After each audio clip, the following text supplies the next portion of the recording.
Okay, I did a video recently. I did a video before this one. Yeah, actually, the video I did before this one, I promised I was going to do this one after that video.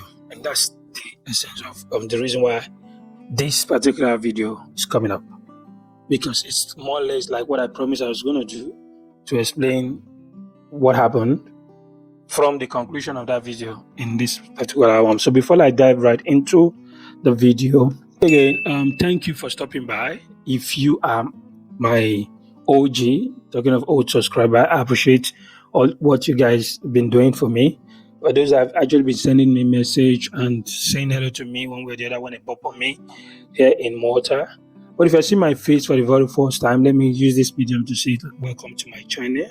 Thank you for trying to watch out what this guy is about to say when the video pop up. My name is Joseph and this is J.O.S. Travel Abroad. Here I would just say maybe why not stick around by subscribing to my channel. It's free. Just click on the subscription button, subscribe to be part of my community so you start enjoying this content free. And the thing about me is that I like to go deep, like tell you exactly the way it is, don't sugarcoating, no painting it away from the actual color. I tell you exactly the way it is. And I've also been given the opportunity to people to reach out to me, send me an email to ask one or two questions in case you want one-on-one consultation with me. I do actually engage in that by giving you my direct contact through email. First of all, you will send me an email, you request for it. I give you my contact just for a small token. And I said the interest or my intention is not about the token. It is actually to separate those that would really be serious with what you want to find out from those that are just asking random questions or just want to waste the time. Actually, I'm not saying you're wasting my time. In case this is to separate the real from the unreal. That's the essence of the little token I introduced in between.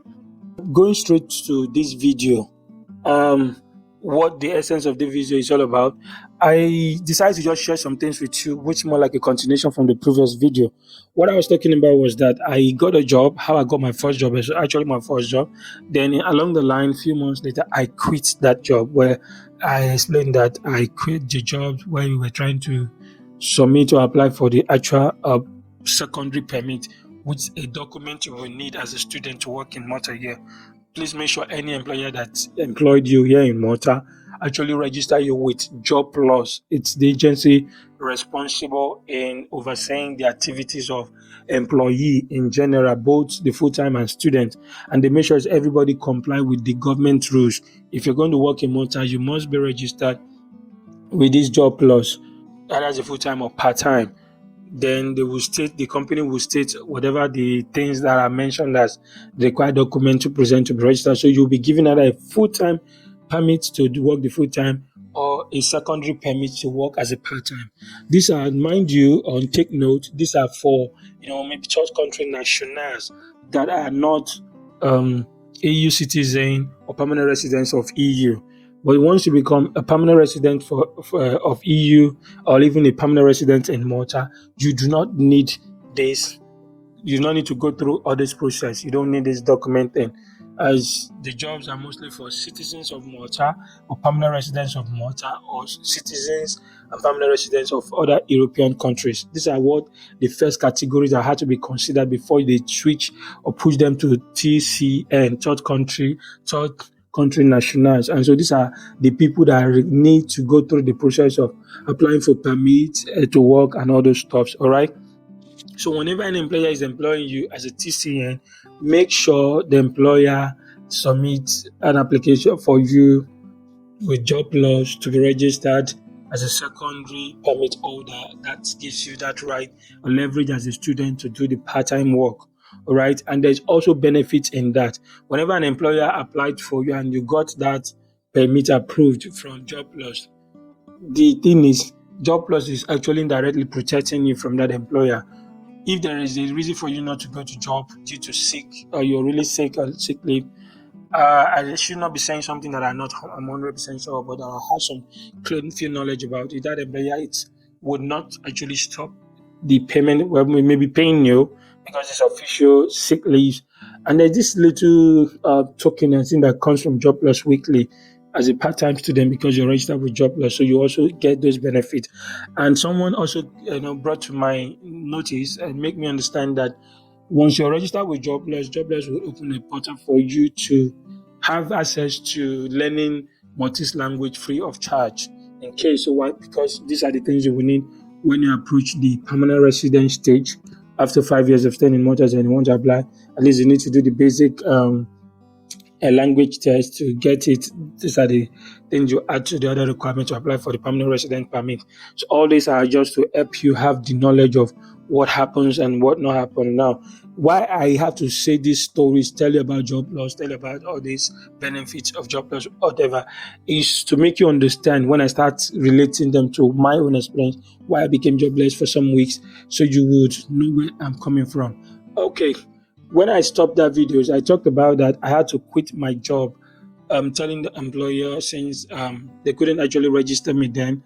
I was waiting to see the confirmation they register me, and it seems they did not. Had to stop the job, tell them, okay, let me go, let me focus on the studies.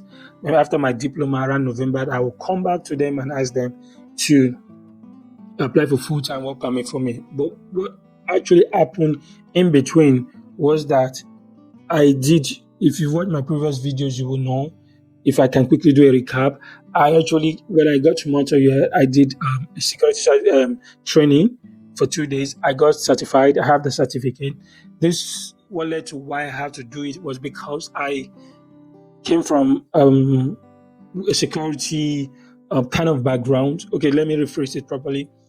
In Nigeria, I was in the aviation sector as a security personnel, aviation security personnel back in Nigeria, with about 9 years experience in that. So that really made you feel that, okay, if I can do something that is connected to my past experience, this probably would help me get jobs that are, dependable, jobs that are okay for me faster and better than just dabbling around the common jobs. So I had to do the security training 2 days. I got a certificate according to law, and I applied for the security license. It took 2 months. I got the license. You have to be licensed by the police station here in Malta. I have the license, and I start putting for applications to work with any of the security company here. So in the process, while I quit my former jobs, luckily I got called up by one security company that's promising to make me start up the following week. So I felt, okay, think I just have to stop to make sure everything is done properly. So I stopped work to join that security company. In the process, I also got interviewed by another company who's trying to recruit me for a security firm too. They were like um, a, an agency to a security company, so they recruit on behalf of the main security company. They also called me and interviewed me, so they wanted to give me a job. I was supposed to send. They actually sent me rather. They sent me to the main interview again with the security company, and I could not attend that interview. One, I was trying to find out if what the thing conflict with my class that Monday, and it with my class on Wednesday, and that I had to write them that I will not be able to attend the interview, the other interview, because I have a test to attend in class on that day. But they did not actually respond to the request of rescheduling me. They did not respond to it. So while I was doing all that, this and the other one, I got a call from another one who has interviewed me like twice, and then they said they found a client for me that I would be joining shortly. So in the process, the client would have to fill a form and then have to pay for the fee to Jobplus for the secondary permit. So while that came up and I was trying to follow that up, the first one and the other one and all these things, I need to just be at home to make sure I know what I am doing. So this is why I have to quit and completely stay at home until either the third agency, that one is a direct security company, but they will be sending me to a client. The third agency who is applying for the document and make sure everything is done legally, I need to wait until the whole process is completed, and they told me, and they will tell me rather that okay, it's done. Go pick this up and join this client. So if the reason being that if I had to start working, and when you start the process of this your secondary permit, they said it usually take between 15 days. What I don't know in particular is if it is going to be 15 working days or just 15 days. They tell me it will take 15 days. So I now felt if I have to listen to this other security agency to join them, and the whole process, is ongoing, and we started the whole process, submitted, and it takes 15 days or a little more for this permit to be out. If I should choose to start working and continue working, then any jobs I see then would also require that I give them the document.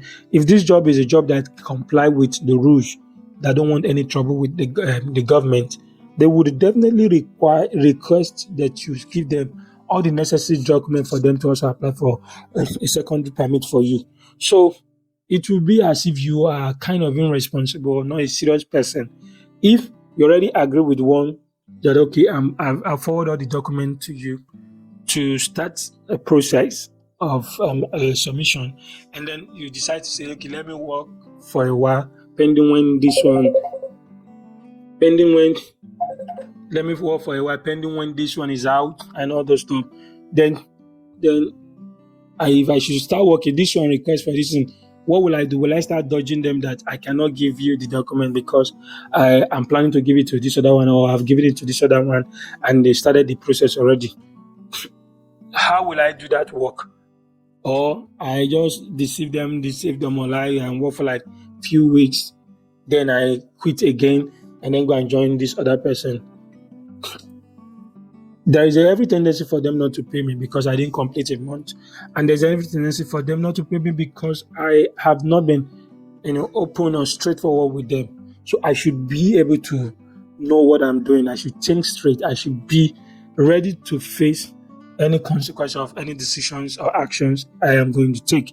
That means if I say I want to wait, I prefer this one, it's better I wait completely. If I choose not to wait and then go and apply to another job and start working, that means I need to ignore the whichever I'm waiting for completely. So I know I need to focus on one and make sure they follow due process so as to avoid putting myself into a messy situation where there will be conflict of submissions of applications and all that. So pending when I am done with the agency that I'm waiting for, the conclusion, the agreement, whatever, and see everything okay enough and convincing enough for me, I just have to probably then be at home.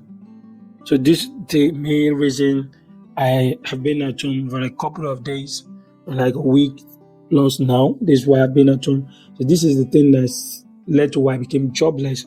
I want to avoid a situation where I would pretend to one that okay, I want to work with you, knowing that I don't have intention of staying longer, and I give another one document to apply, submit for secondary permit, and then I expect this one to pay me. So doing that and that is not being a responsible person or being decisive. So this is just why I choose to follow the order, the third person.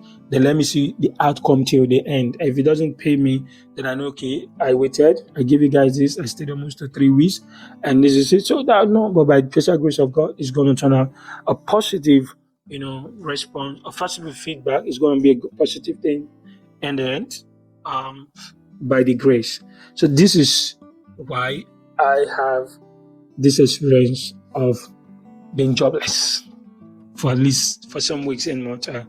Thank you. If you know there's one or two things you learn from it, if there's some things you want to find out, quite kind of that seems not to be clear to you, you need to understand clearly what it means. You can try to drop that in the comment section. I think I'll be more than willing to respond to your question. So if there's any other things you want to know about, if there's anything you want me to talk about, you want to reach out to me, please kindly leave those questions or your request in the comment section. I will definitely answer you and respond to your question. Until we meet in my next video, I'm going to say bye for now.